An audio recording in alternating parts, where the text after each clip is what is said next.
Iya, iya. Kan disebutkan sebelumnya akan tetap melakukan PK.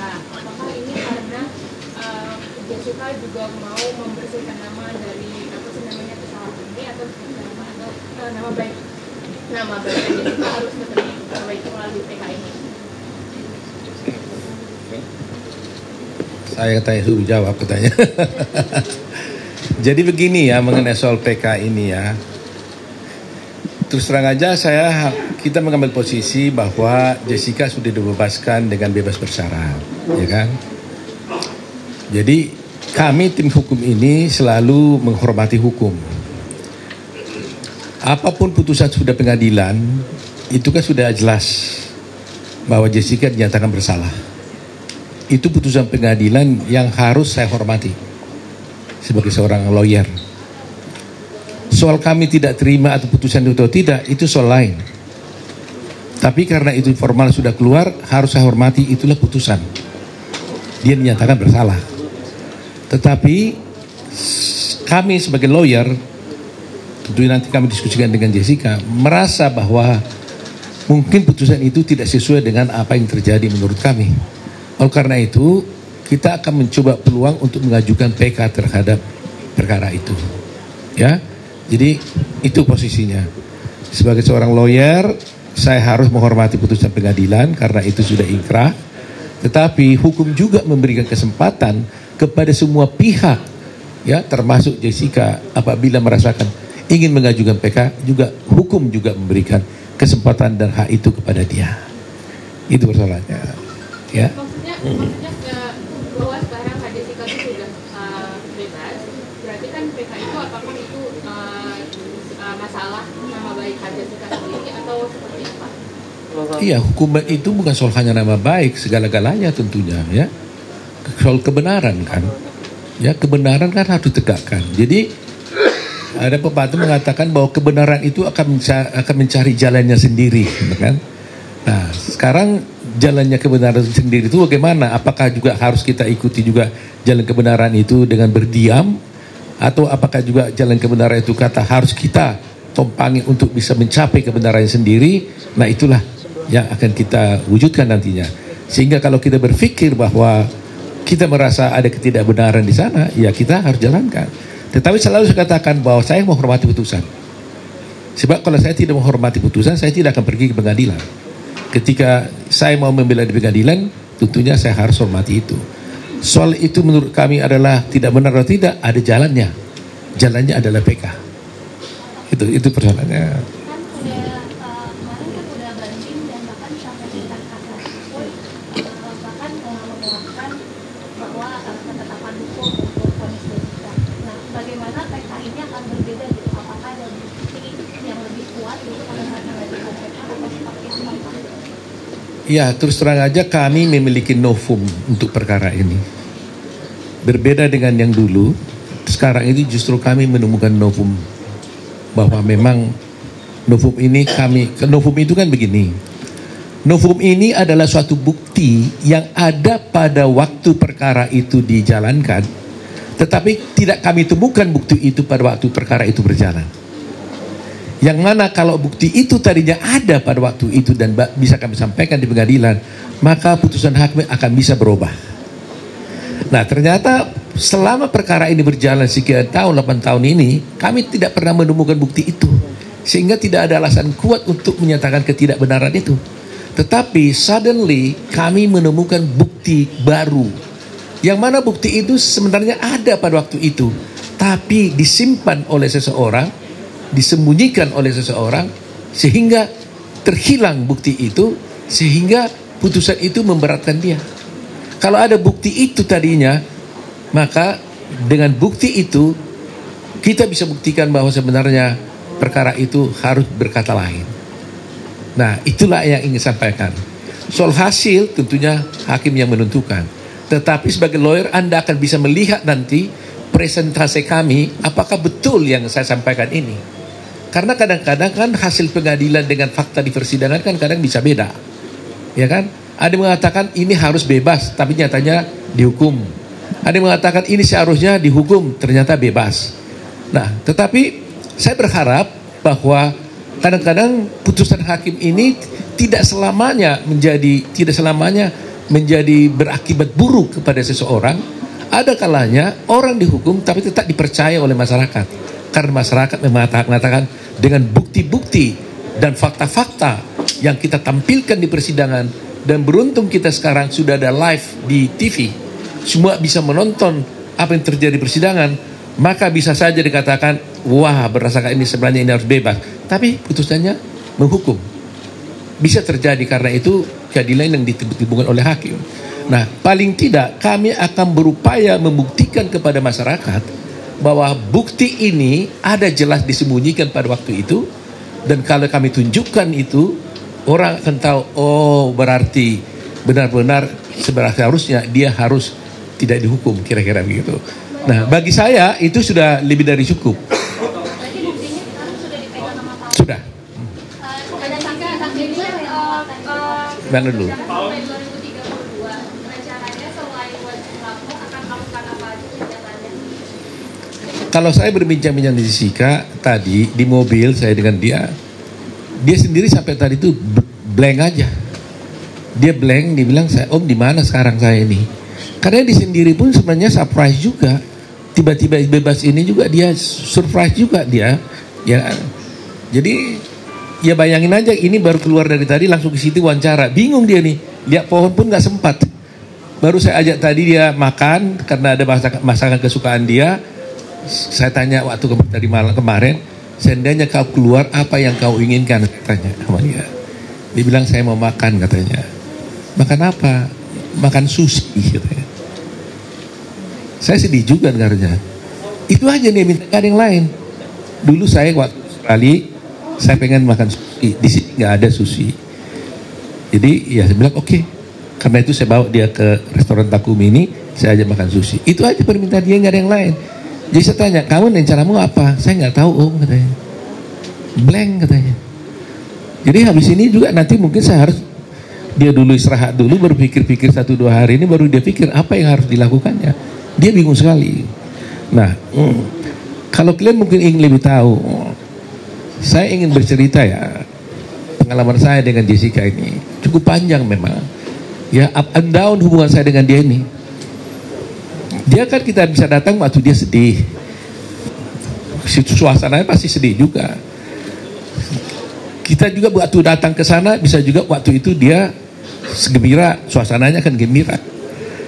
Tapi ketika dia tanya kapan saya bebas, itulah satu hal yang tidak bisa saya jawab. Air mata kadang-kadang mau menetek juga tuh, mau jatuh. Tapi saya tahan gitu loh.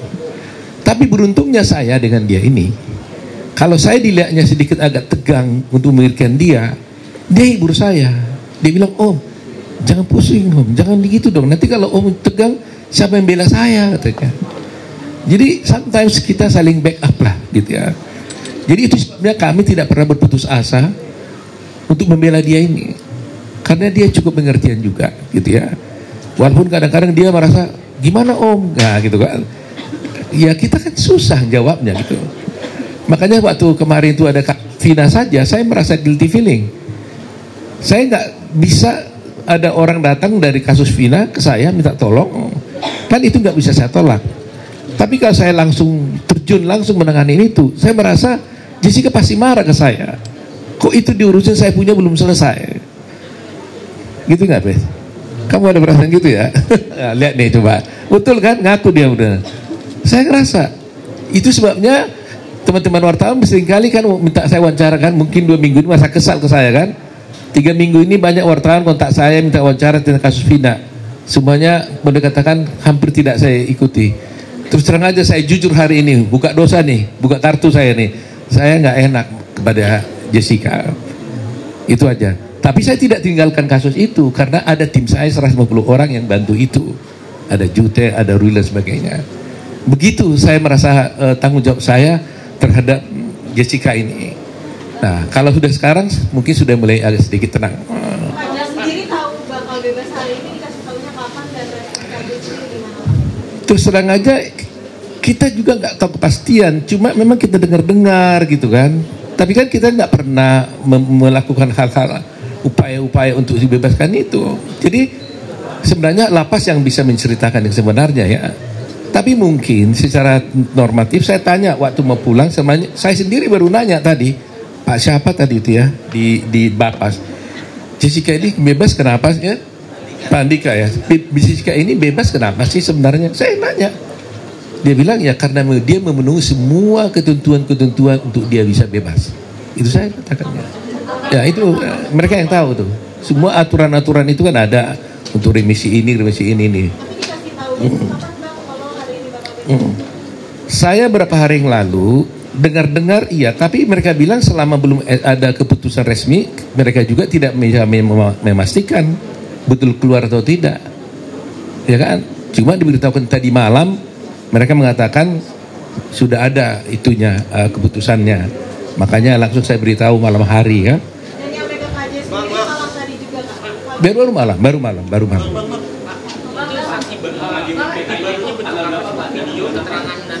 Yang mana sekarang yang sana tuh?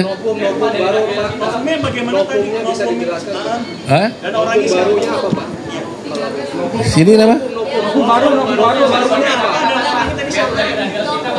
mungkin bisa disampaikan. Lalu kemudian yang kedua tadi kan katanya ada seorang yang berhubungan yang menjadikan bukti. Ini tuh dari pihak mana? Dan apakah memang karena kemudian ada bukti yang disebutkan di orang tersebut?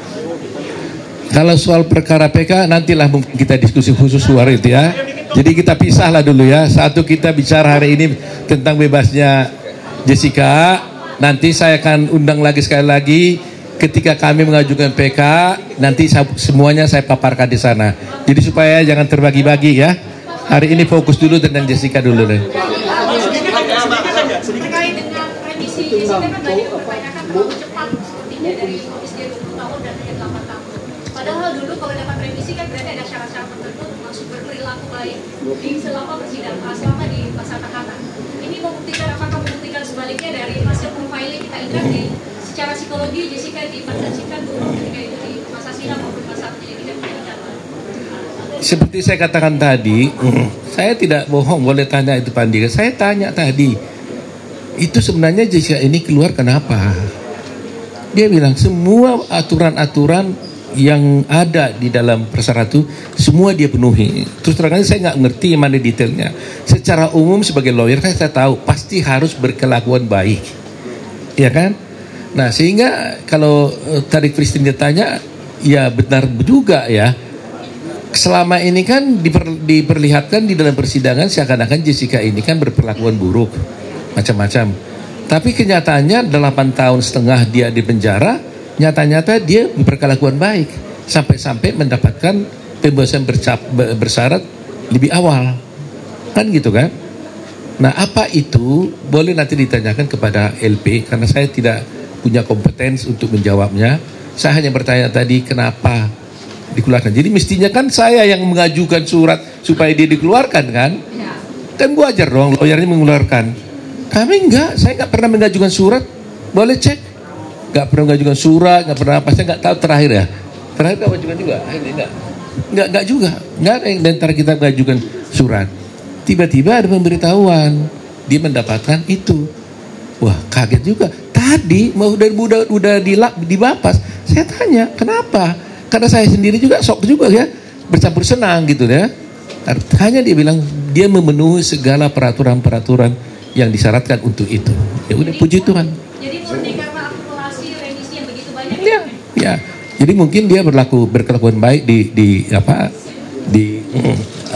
rutan ya, di lapas ya.